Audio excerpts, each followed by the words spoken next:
Let's do us reacting to that episode I suggested we should record. I'm not going to react to anything. It's just going to be me praising myself for the idea for 45 minutes. We'd never have had this conversation if I hadn't raised this point. That was a good point that I didn't remember at all. And now I'm hearing it again and thinking like, wow, that was very insightful. It does explain. Whenever I look into Banana's eyes during the recording, I just see like Wikipedia scrolling through his doom scrolling about Beaver Forge. What's it called? Pigeon Forge. Beaver. Come on down to Dollyland. That's the one you forgot. Dollywood. There we go. I'm better now. Are you? I'm okay. But Wait, that's a good point. That reminds me. Dollywood is a better name, isn't it? It's a much better name. That's probably why they named it that. Instead of the stupid you said. Dollyland.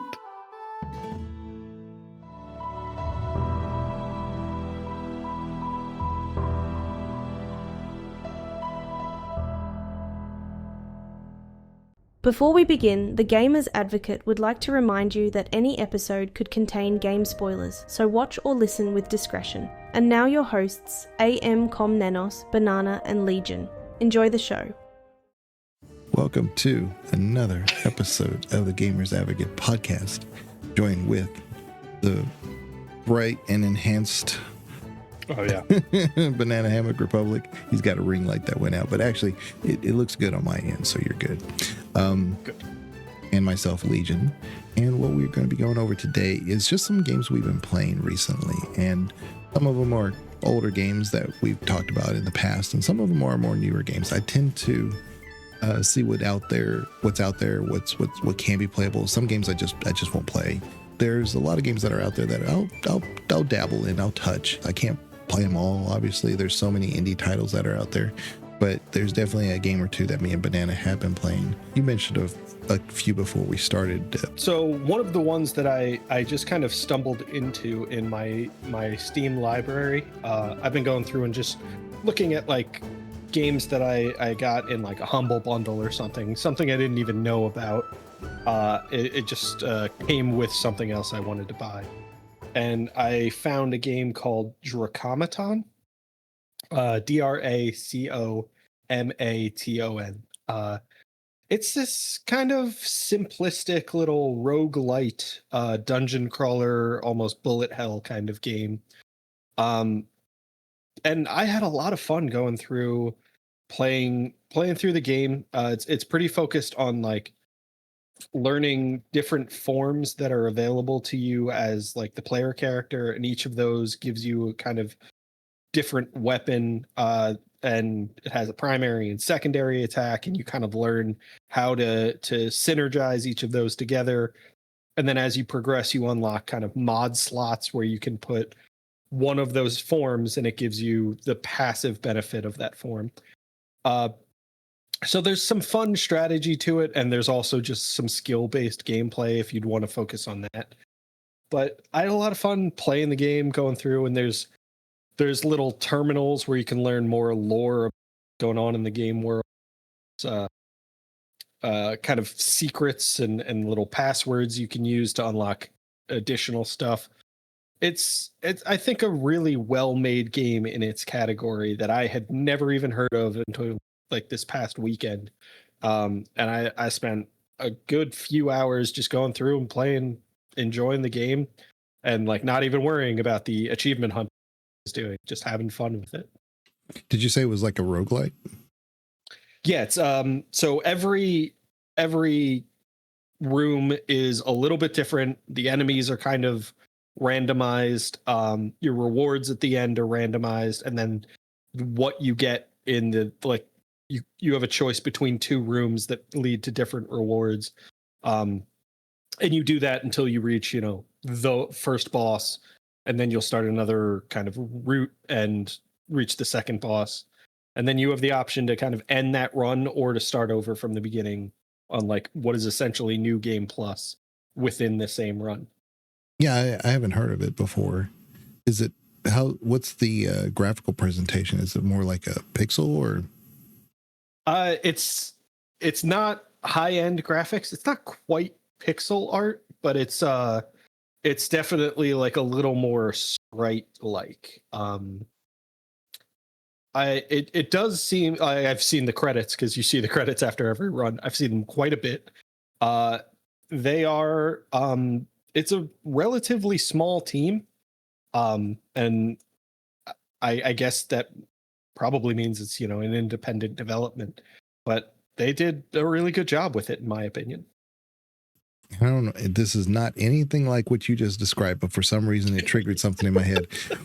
But that Strange Horticulture is free, and that's a really good one. That's a game that you need to look into. Because it remind me, I need to go add that, because I got the update that there were 2 new additions. That's how that ended up. There were 2 new additions announced this week that I hadn't added because I got them at work or something. I couldn't add them on my phone.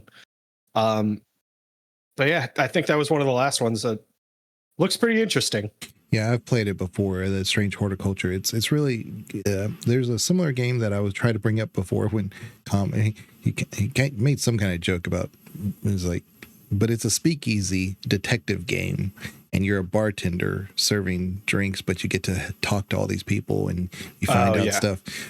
Strange Horticulture is in that same vein. A lot of people come visit you for the shop, and you kind of like make certain things and give them those things, and so you unlock other pieces of the story. It's pretty intricate. It's pretty neat. I just pulled up the listing on Epic, where it's free right now, and for whatever reason it triggered probably because there's a cat on the banner. It triggered a thought of Cats and the Other Lives, which I think is another kind of one of those like almost visual novel kind of games where it's mostly about dialogue and learning the story through interacting with the other characters in the game. But I've heard really good things about Cats and the Other Lives, but I haven't played it. And if this is along those same lines, I'm sure. I don't know if it's the same one. Story. Yeah, there's one that I've played, and the setting is the UK Victorian age, and the cat is owner died, and apparently you as the cat go around listening to other people's conversations and this and that, and you kind of figure out some other mystery within the household involving your owner that passed, and they're kind of like a ghost now too. I think that is Cats and the Other Lives. Okay, yeah. So I have played that one a little bit, but haven't gotten too far into it. I would say I've gotten 2 hours into it, and I was just it's a lot of reading. A lot of reading.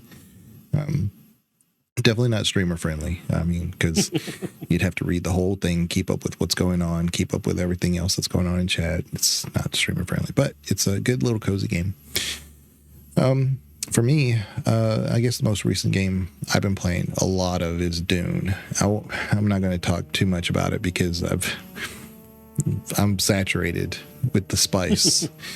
But I made a 3-hour video that I released on my own channel, and that took me months of editing, recording, and mastering, and it's just and I thought I was going to have a nice little break from it, and then lo and behold, 2 days after I release it, they say chapter 2 is coming out September the 10th. I thought, well, maybe October or something. No, so we're recording this on the end of August. Yeah, and I'm like, now I got to get my other character that I used to grind to find out what's going on in that story, so that way when I record, it's a little bit more efficacious. I'm not trying to like figure it out as I'm playing it. Now I got to do it all over again. But so I'm not going to talk too much about Dune, but I'm really enjoying it. I mean, it's a great crafting survival game. There's a lot to do there. There's a lot to criticize for sure. I think there's a lot of things that they could add to it. And then I don't know if everybody would agree with the whole PvE with PvP. My kind of thing is like, yeah, you can have PvP, and they do have zones for that, but they don't really even make it PvP where it's faction based. So if it was like Harkonnen and like say Atreides really shouldn't be fighting other Atreides, even if they're in different guilds. But you can, and I think that's where some of the issues are lying, because it's like, well, there's not really a true PvP here because everybody's a tradies. Well, then go choose to be hardcore. You can actually betray your own house. That might be interesting. You make it, if you want PvP, then you'll explore that, but they didn't really do that. They just kind of like said everybody's free for all out there. You can actually end up hurting there's a friendly fire in it too, so so it's truly free for all. I don't need friendly fire in my games. My aim is bad enough. I'm so petty because I have gone out to the deep Another desert. reason I don't need friendly fire in my game. Banana, you didn't cover me when I said he was on my 6, and here I'm going to shoot you and him. You're both Exactly. No, one time I went out to the deep desert, and there's these big spice blooms, and it's enough for a lot of people. But some guilds get very, very possessive, even if they can't harvest the whole thing. And I went down there, and I looked around, especially the big spice blooms. Usually, they're coveted. And I looked, and there was nobody there. I was one of the first ones there. And so I was like, oh, okay, I'll go ahead and drop down and take a little bit.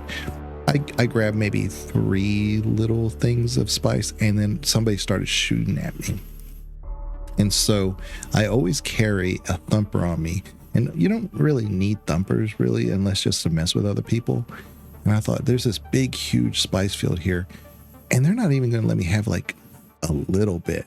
So I put that thumper down, and I got in my ship, and he had poor aim. He just could not get me, and I just kept rising vertically. And when you have rocket launcher, you're a little bit slower than everybody, so I didn't have any. I just had boosters, so I just climbed as high as I could. And usually anything above a certain amount, you're using more fuel, but I don't care. I'm trying to get away.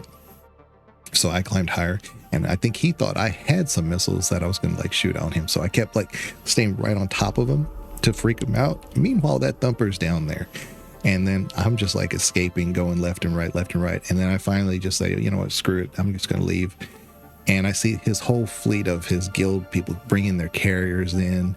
And I could see the worm in the distance there coming the other direction. And I just had to see what was going to happen. And sure enough, they start lowering all their stuff, and the worm is right there. And I could see them all kind of like trying to like bring the carrier back up. And I saw, get at least the one sandcrawler they had just put down, because I put the thumper there, like I said. So I'm so petty. I'm like, if I can't get this, nobody's going to get this. So that's been my experience in Dune. I think that's one of those reasons why I'm not super invested in Dune to just get that additional pettiness in my life. I don't need that. You need to log in, hang out with me for a little bit. I will help you through all that. Not a problem. Not a problem. And the other game I've been playing, you mentioned before we started, was Wuchang. I've been playing a lot of Wuchang. I haven't finished it. It is a big game, a large game. So if you want bang for your buck, here's the thing. It's not a $50 game. I don't believe it's $50. I think it's $40.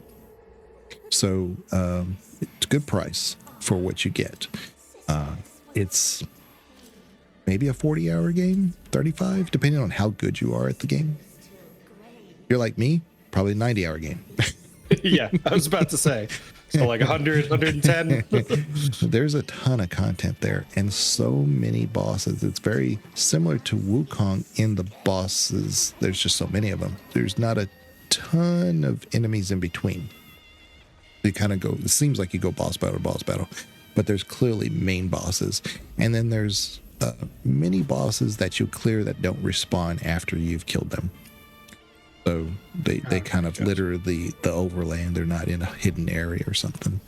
And so with that game, what I like about it is that you can, if you go back to a shrine, you can redo that at any time. Oh, that is nice.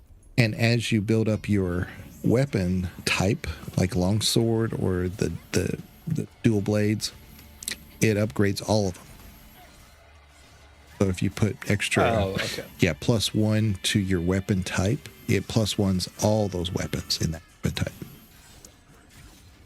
And so there's some advantage of actually going outside of your tree, because I'd have to kind of show you what I mean, but in the tree of like the axe tree, the big long heavy axe, which is the big melee weapon,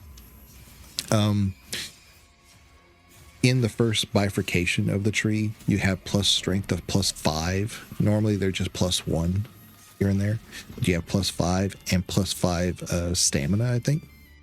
So if you just go enough there, you start off with that no matter what other tree you go into. Just things like that aren't really meta builds. They're just things that you discover just by playing with everything.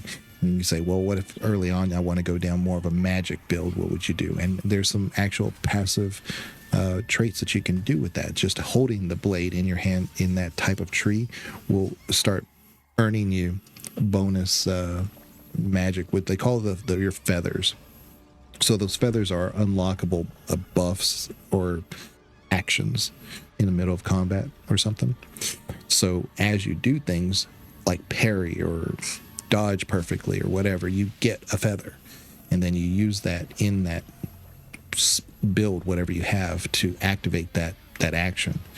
And just holding that sword over time regenerates your feathers. So you can just be running around waiting to get to the next fight and then have something ready to just go into it with. So it's pretty neat.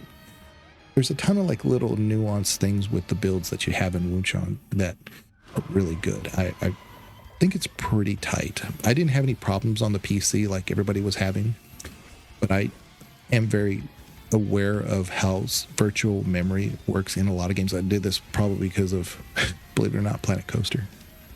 Planet Coaster taught me that I have to have a lot of virtual RAM. And I did have a lot of virtual RAM. The Windows default settings they kind of bottleneck you. You have to go into the virtual RAM and actually figure out mathematically what is ideal for you. And so I've done that for quite a while, and I did not have nearly the problems with Wuchang that a lot of people were saying. And sure enough, the patches that they had were addressing virtual RAM. So it was like, well, that makes sense why I didn't have any problems, because I unlocked mine. I didn't have any bottleneck issues. But then again, like I said, it did have some problems with PC. And should that be a problem? No, it shouldn't be, but it was. But I think most people now, if you go in, they've patched it enough to where it's highly playable. It's very balanced. The bosses, some of them are pushovers, but I think they're more for story content than anything else. It was definitely one that was on my radar. It's one that I haven't had the opportunity to really take. I've heard some good things. I've heard the issues with the optimization and people struggling to get it to run, but it sounds like with this latest patch that will hopefully not be an issue for anybody moving forward. It's definitely one that I think I'm going to take a look at some point.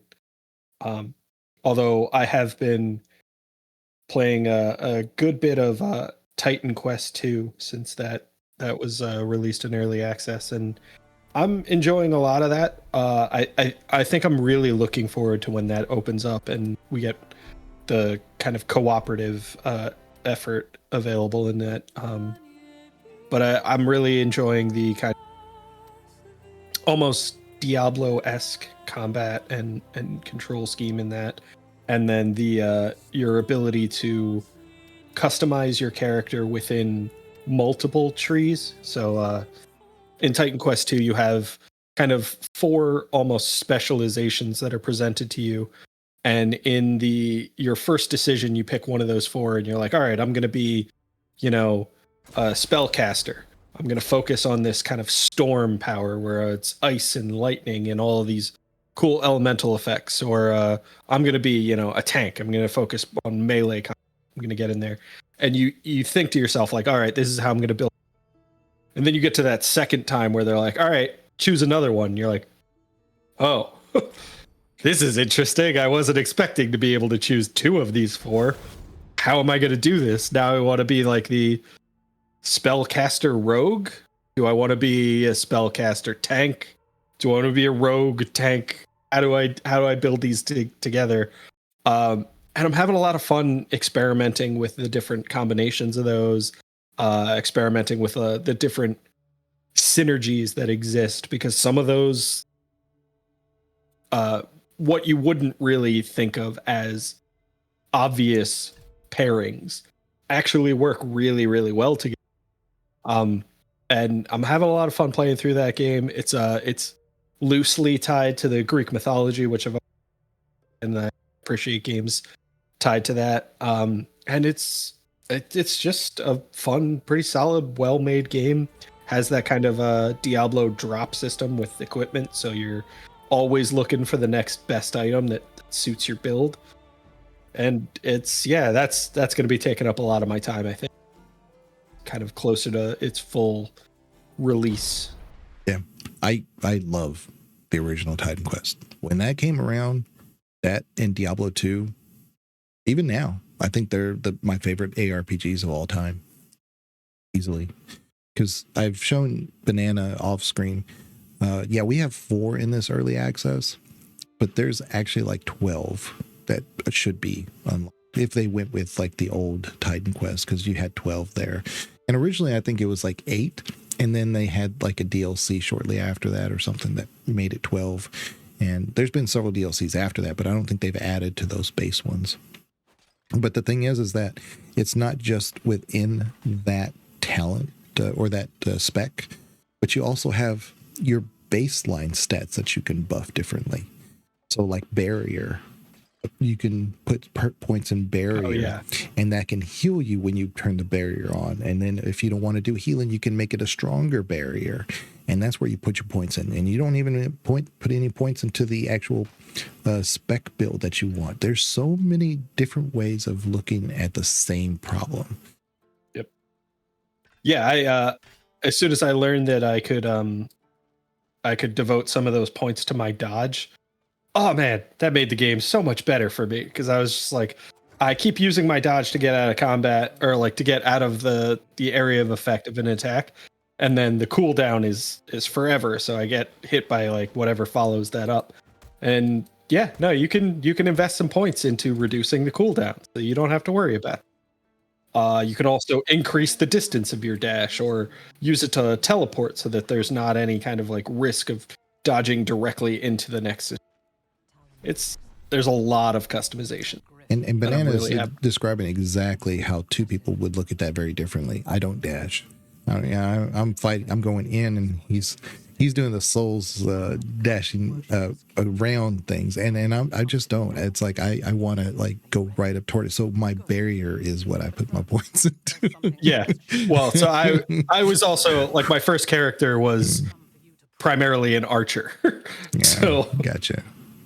Having that distance where they can't hit me, but I can hit them, is ideal for that build. But yeah, I definitely understand that, like, sometimes you don't want to dodge. Sometimes you just want to take a hit to the face and hit them back way harder. Yeah. I think in the original Titan Quest, if you're an archer, one of the really nice builds is like the nature build, because then you can have summon wolves. So you're kind of like a druid.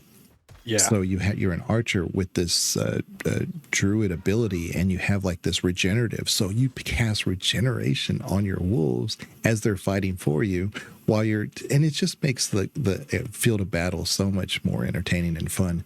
And especially like when you're in closed areas, like in the original Titan Quest, you had Egyptian areas too. So you went to these different mythos, and so you would go into a pyramid, and it's confined, it's closed spaces. So now you have all these exploding beetles and this and that going on, and it can get hectic if you're an archer. So if you have like something to kind of buffer your area, it was so much. To me, it worked so much better than Diablo. Diablo was more like, it's like, not only is it tight spaces, but you can't even move between you and co-op players. You get bottlenecked in there. Titan Quest did it much better, I think, and I'm looking forward to Titan Quest 2. And the music's been phenomenal in that game. It's so easy to sink into that game. Yeah, there's really a lot about that game that deserves praise that we're probably not even gonna remember to discuss. But it's currently in early access. I would not be surprised if, as it gets closer to release, the price goes up, which is one of the reasons I definitely pulled the trigger when I did. I'm convinced that game will get more and more hype. Yeah. I think it's $20, maybe $25 now, or maybe it was on sale for $20 from $25, and then they've already said that full release would be about $60. Yeah. So You like Titan Quest, you like ARPGs, give it a shot. They've said it on their thing. It's so I'm not saying anything out of turn. I just don't. Oh yeah, and I honestly I don't disagree with that practice. Yeah. So it's okay. So it's 30 right now. It's $29.99 right now, but I'm pretty sure I did buy it when there was some kind of sale, like 25% off as an introductory price. So it was not $30 when I got it. So I think I also got it at some kind of discount because I don't think all I knew about Titan was what you had told me, and I don't think that would have been enough for me to just make a blind purchase at $30. But at like 22 or something, I'm sure that's where I ended up picking it up. Like I said, to me, Diablo 2 and the original Titan Quest, neck and neck with my favorite ARPGs. I played a ton of Diablo 2. I was addicted to it. But then when Titan Quest came out, that's one of the few games that are like action based that my wife has played all the way through and loved every minute of it. It's a great game. A great game. And I thought, okay, so Titan Quest 2, what are they going to do different? What's going to be like, no, we're not going to do anything different. We're just going to modernize it, make it a little bit more interesting, make it a little bit more optimized. There's a lot of puzzles that you run into that I did not know the answer of how to do it right away, but I had to like follow the clues, and sure enough, I'm going to give a spoiler here. So there's a Hermes, there's a statue of Hermes, and he talks about like the mythos of Hermes and one of the things that he did when he was hunting, and it was a turtle that he hunted, and the indication, the clue is that you're supposed to sacrifice something there. Well, just outside of that temple area, there's all these turtles, and they attack you. You can like bait one in or whatever, and then it'll follow you. And then once you get close to the shrine, it'll kind of like turn kind of like a ring of gold or something. Then if you kill the turtle there, then you get the item or whatever it is. That's how you do it. And so it's not a matter of like fetch quests. It is kind of a fetch quest, but they don't tell you what you're fetching. They're not like, you have to read the clues. So I'm really interested in this quest design of what they're going to be doing. Because if it's anything like that, that's amazing.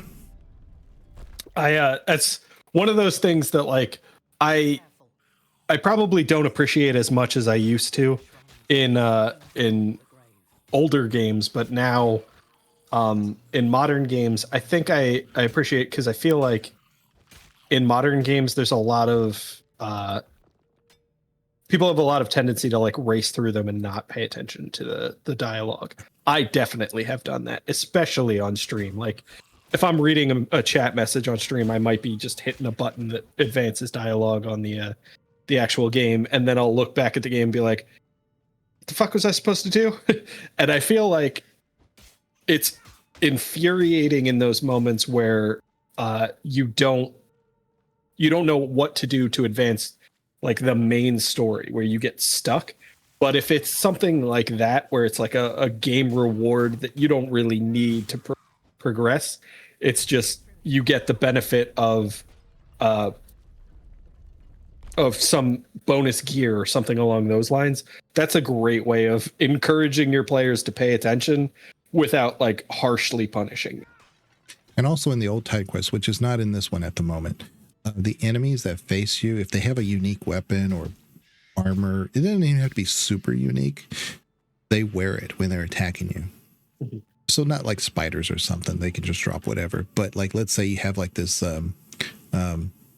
human cultist that's fighting you, and he's got this really unique weapon that's firing these kind of like this unique spell at you. You kill him, that will drop for you. Really cool. Yep, there's a lot of cool stuff in that game. So yeah, that's one of my recommendations for this year. If you're looking for a new adventure RPG kind of game, highly recommend Titan Quest 2, and picking it up early is going to be in your best interest to save some money. They'll probably go on sale again. I don't imagine it'll go like 25, 30, 35, 40, something like that. Baldur's Gate 3 did that for me. When day one when I got it, I know it wasn't $60 or whatever. It was like 45, maybe 40, something like that. And even then, people were like, "You're paying $40 for full access for rebel." Yeah, yeah, I did, and I got it $20 cheaper. I'll go with Tavern Legends. I've been playing. I fired up Tavern Legends now. Let me be clear. I don't have hours in Tavern Legends. I couldn't get that far. The game's not very optimized. You don't have it yet, but you will. I will put a lot of time into that game once it's a little bit better optimized. Then what you would get, like things that you would order, it would show up in a cart outside of your tavern, and that's not unusual. But then I couldn't get it off the cart. It's like inside of a box on top of a cart that I couldn't get on the cart for it to actually click on things. So things like that is what's going on in the game. So once they optimize this, be a little bit better. And I had to like basically jump around and get to a certain angle to where I could just get it to click. It's a small little window. And finally got it. And then I was able to like kind of start the bar.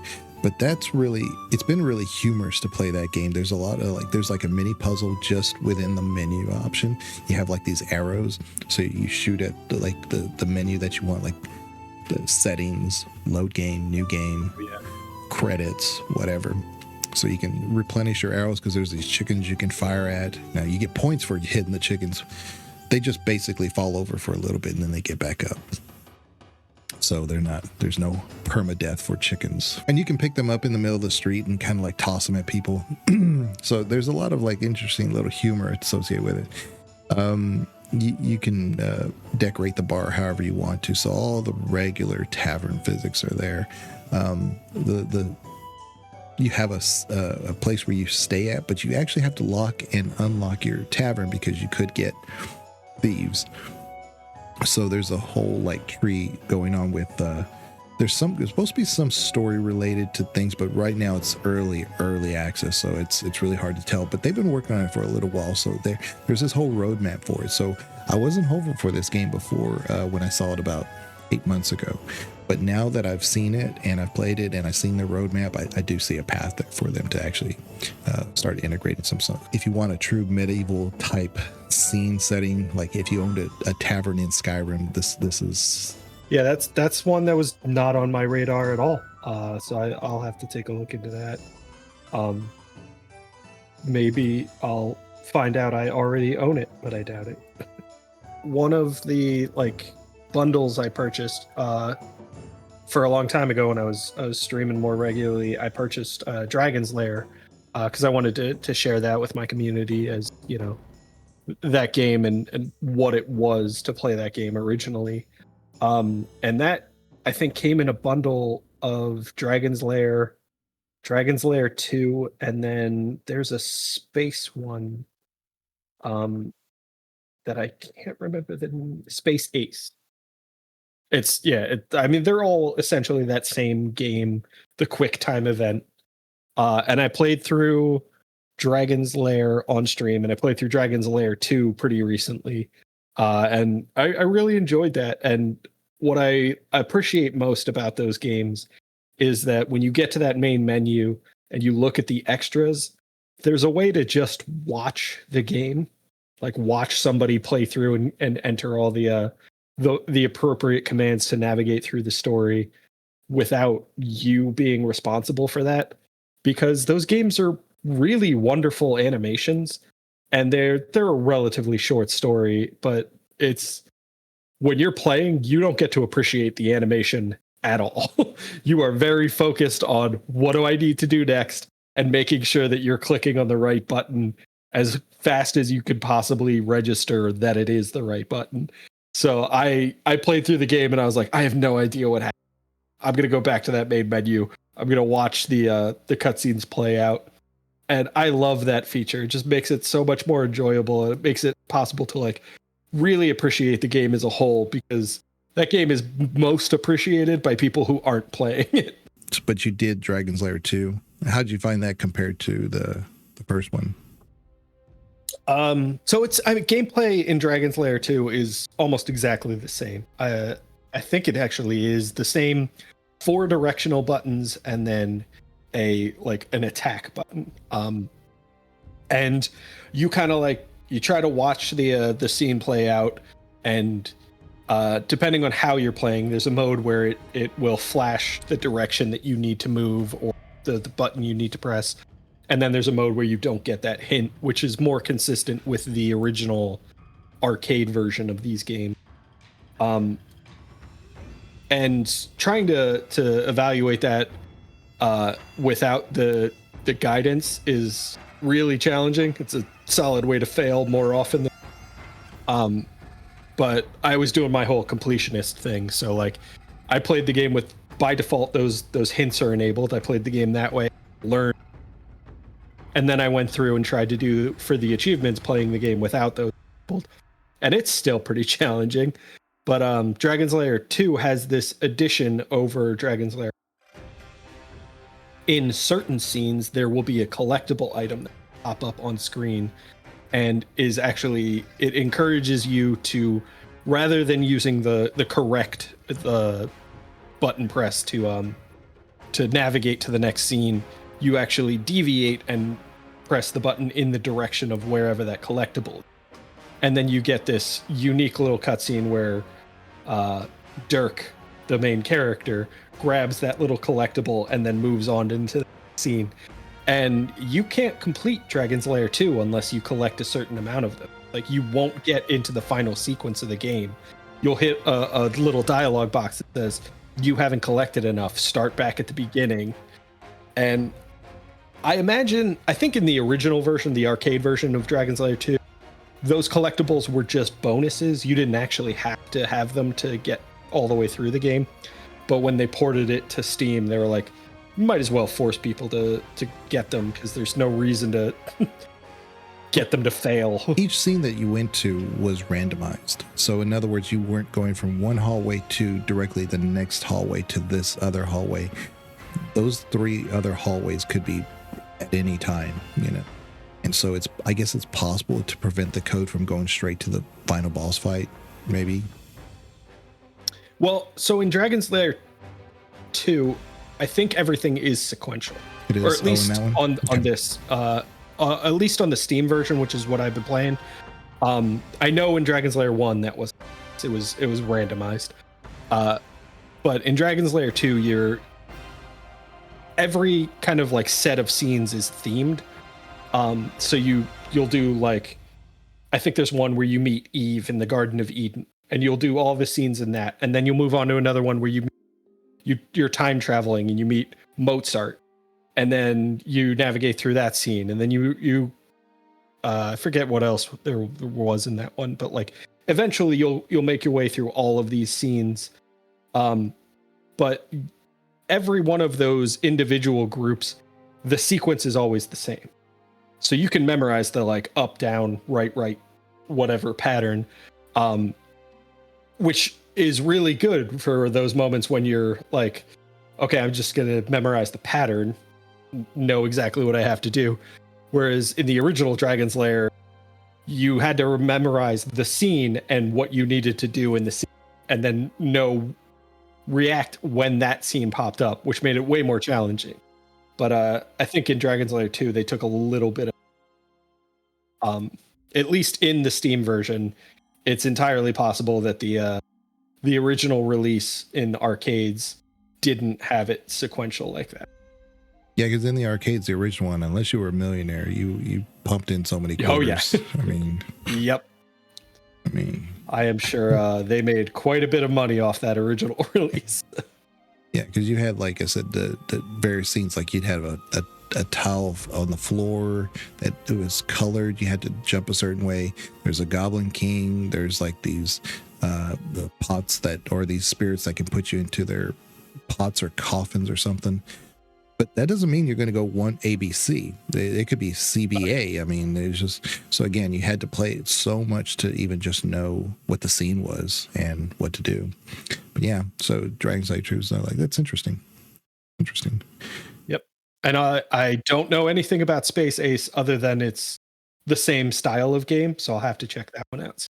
so I've mentioned that like I've been doing these kind of like smaller games that I a few hours.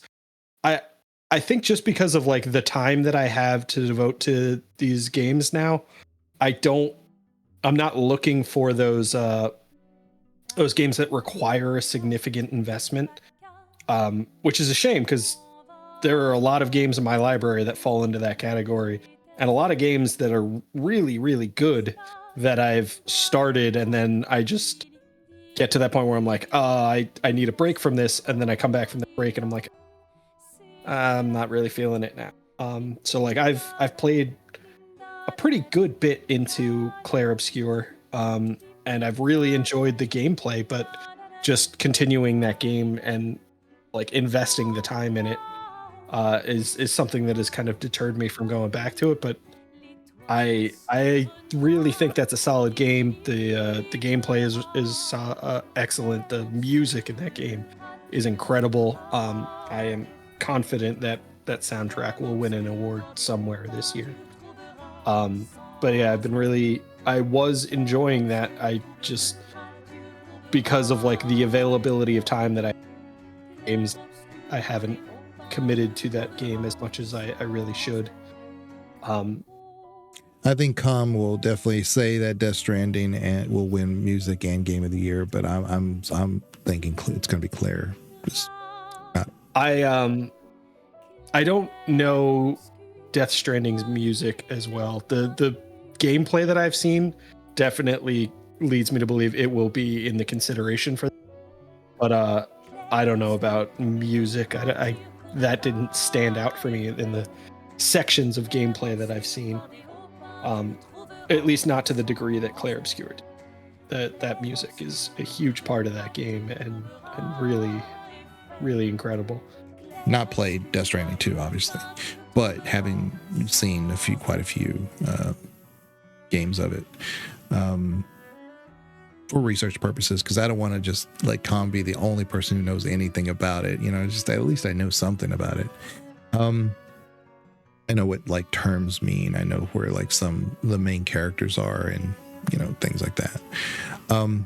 For me, the game of the year before I played Clair was going to be the first Berserker Khazan. That is a great game. That is a phenomenal game. It was hot for a while when it first came out, but it's a good game. Play it. That's a good one. It's not like some of the other games that have come out recently that are more of that cell shading anime style. It's more of like a graphic novel type presentation. It's really good. And it's in the Souls camp, but it's like Wuchang in that it's very forgiving too. It lets you play with the builds that you want, and it's trying to tell a story. The most important thing here is the story. That's what I like. That's been my kind of understanding of what's going on with Khazan. It is almost Souls light rather than Souls like, and those are two terms that haven't been particularly well defined in my estimation. But the combat in Khazan seems to be similar, but not as unforgiving, not as demanding as Souls games. It seems like it's something that's a bit more flexible, that you can kind of play your style and still succeed. And that's another one I haven't played it myself, but I've watched a lot of Khazan, and I've heard some rave reviews from, like, they've played through all the Souls like games, and they seem to really, really appreciate it. So. Yeah. And at first I thought, is this related to Berserk? Because there's a lot of similar imagery. It's not. But if you like Berserk, then you probably like Souls, because it's where Souls gets all of its inspiration from. But there's quite a lot of overlap there. It's like, if you don't know, I'm not saying anything that's like heresy or anything here, but FromSoft steals, they steal all their imagery from Berserk. I guarantee you. Radon looks like print. Oh, never mind. I'm not going down there. But yeah, I think the first Berserk Khazan was going to be my game of the year. Like it's so good. It's just so good. It's optimized. It looks great. It feels great. It's very responsive to the playing. The music is great. Story's really good. I'm like, what's not to like here? Then I played Clair, and I was like, yeah, this is gonna win. This one's gonna win. I still prefer Khazan over it personally, but I can recognize. And when I saw like gameplay of Death Stranding 2, I was like, man, this game looks amazing. I really like how everything, the lighting is not overbloomed. It's good for the scene. When it's more of like an overcast, it looks overcast. I really liked how it felt from a presentation standpoint. But the other side of it is it's not just always presentation. So, but my understanding is that everybody that played the story really, really liked the story, and a lot of the quality of life features were carried over better from the first game.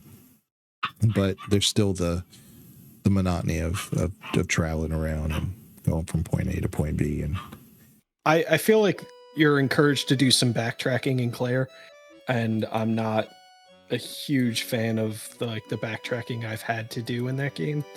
And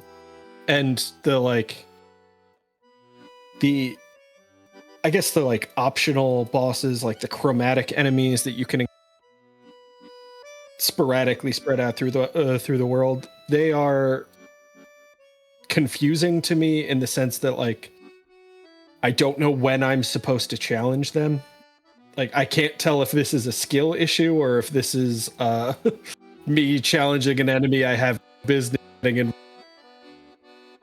Because the way Clair works is if you master that combat, you'll typically master it against specific enemies one at a time because you memorize their patterns and then move on. But if you do that, you can the difference between beating a boss and not getting hit at all versus beating a boss and getting a handful of hits is minor, but you have to invest quite a bit to get to that point. And I don't know if that's what I'm supposed to do against these enemies, if I'm supposed to fail a lot, or if I'm just supposed to it varies. come back later. Yeah, it varies. That's some of my RPG mind. Yeah. Well, some of them even though I got good at parrying, I'm not still amazing at it, but I would prefer to parry versus dodge. The dodge window is much larger than the parry window, but there would be a chromatic boss that just does nothing but jumping. So all you have to do is dodge. And I'm like, and it took me forever to figure that, because you could get a stagger bar to come up, but then you couldn't do any damage to it once you had a chance to attack. I'm like, what am I doing? Oh yeah, I do. That's another thing that I appreciate about the game is when you start off, it's dodge or parry, and they are both essentially the same response. It's just, with parry, you have a tighter window. And then after a bit, they introduce that jump mechanic, and they're like, all right, we're going to add a new attack that you have a new way of dodging, and it's going to look like this, and you're going to need to integrate that into your reaction. So you're not just trying to time the dodge or parry. Now you're trying to evaluate whether or not this is an attack to be jumped. And then if it is one that has to be jumped, you will still have that counter opportunity where you just hit right trigger or whatever it is while you're in the air after dodging it. So I thought they did a pretty good job of it almost felt like combat was a little too simple up until that point. Yeah, and of course you have all the, what are they called? Yeah. Also, I do like that Pictos. Yeah, Pictos, and then I think once they're learned, there's something else. I do like that you learn them, and you learn them for the entire party, which is because I didn't get that the first time. I was like, oh, I'll have to learn these for each character, and I was constantly moving them around. And no, it's telling me I learned it on all of the characters. I'm an idiot. But I do like that you can kind of customize each character for a specific focus in their combat with that, and especially when you have little bit of a spoiler. Eventually, you will learn, or you will gain more party members than you can play at any one. And so if your initial party fails, your remaining party will step in afterwards. You can kind of prioritize that character to use all of those abilities that are like when you're the only one fighting survivor, and they immediately trigger when they step in because everybody else is dead. I do like that they all exist in that kind of option to give you customization. Yeah, there's a few times where you don't do that. There are rings where you do 1v1, and that's the challenge. Yeah. But, yeah. Or 1v3. But there's a specific, your friends don't get to help you if you go down. But it's designed that way. Yeah, and those 1v1 arenas, those were really cool right up until one of the enemies I was up against faked a punch. That wasn't okay. Don't do that. He faked like he was going to hit me. I dodged, and when I came back into getting punched directly in the face, my character got one-shotted, and I was like, oh, all right. Now I have to learn this. Yeah. They do a lot of like move sets that are like up, down. I don't like that. That you're defying gravity here at this point. That's not right. Yeah. We're not using magic in this situation. I mean, there's definitely magic in that game. But, so like, but to go up and down for no, just go up and down, or or do two stomps or something. I don't know. You're like first companion in that game flies. Like, I get it. I'm okay with that. I just don't like that you're expecting me to know the difference between a fake attack and a real attack.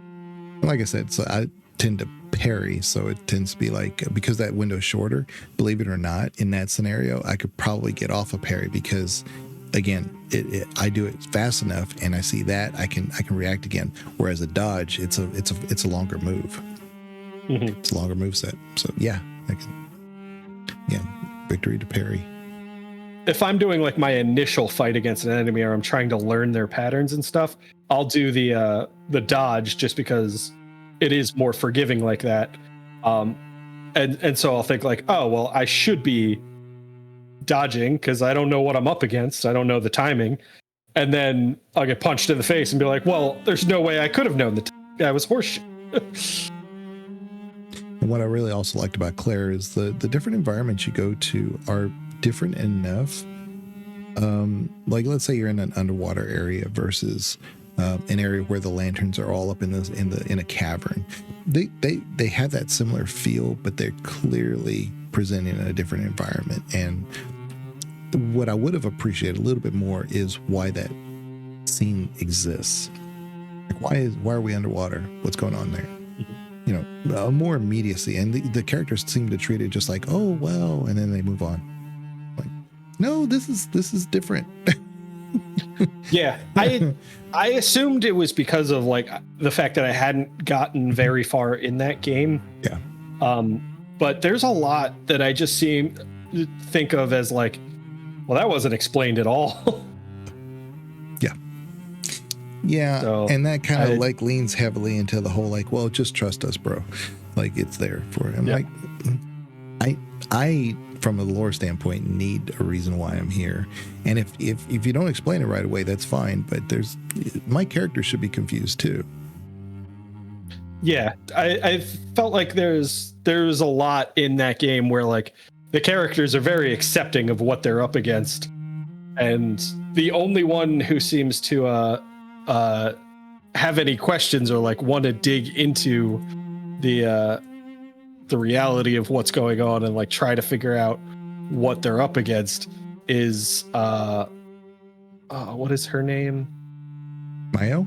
Luna. Okay. Yeah, Luna. Yeah, that's right. Yeah, Luna's always wanting to know. She has that like very analytical mindset throughout the entire game, and nobody else seems to adopt that same thing. And I'm like, yeah, no, you should all be like if I had to guess, and I don't, but if there was going to be one survivor from this story, I'm going to guess it's her, because she's the only one who's like, I need to learn how to survive. The rest of you are like, I'm probably going to die. Yeah. I made a joke in one chat and was like, oh yeah, if they ever announce another Expedition 34, and you'll understand why that doesn't make any sense at all. Yeah, that's not even the number it would get.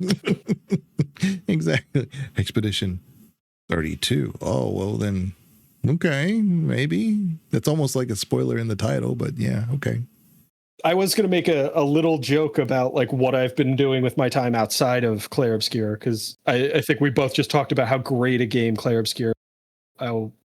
It seems likely to win quite a few awards this year, and instead I've been playing a game called Ampersat, which is AMPERS